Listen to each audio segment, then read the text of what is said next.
Nandito ang shoutout at reaksyon ng ating mga viewers sa nakaraang chapter 1507. Sabi ni JM Austria, Boss Poldo at Papa Purgs ay bitin daw ang laban. Ang komento naman ni Joshua Bustria ay walang pag-asa si Sendo. Shoutout naman kina Erano Domingo, John Riel, John Alviar, Ariane Jade Luis Batik at John Arcel Reyes Evangelista.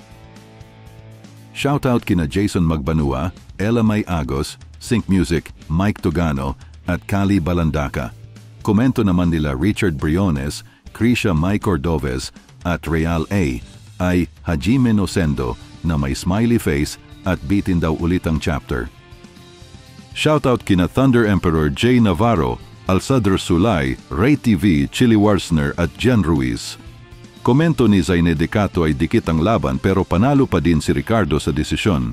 Kay AJ Ron Villanueva naman, sure siya na ito yung suntok na tumama kay Takamura sa spar yung Secret Smasher. Shoutout kina Edmark Zurita, Judine Tahum, Vincent Paul, Rydan Bark at Dan Habal. Sabi ni Mark Tagubara, para daw itong White Fang ni Vorg na halos magkasabay ang suntok. Kay Hisoka naman, sabi na ito yung sunod-sunod na smasher. Komento ni Zanka naman, ang estilo ni Ricardo ay pinag-aaralan niya muna ang kalaban bago kumilos. Komento ni JBRDC, Gomu Gomu no Sendo. Kay Raven Walker, talo yan si Sendo, feeling ko ito ang huling laban ni Sendo. Kay Jezreel Madriano naman, si Saitama lang makakatalo kay Cardo Dalisay Martinez. Komento naman ni Tali Illustrissimo, baka ito daw yung pinag-aralan nila ni Miyata Ippo at Sendo na feint.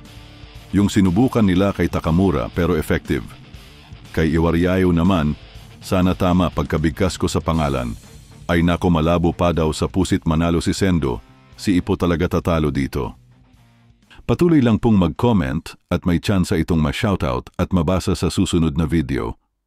Sana po ay mag-like, share at subscribe kung nagustuhan nyo ang ganitong content. Take care po and God bless.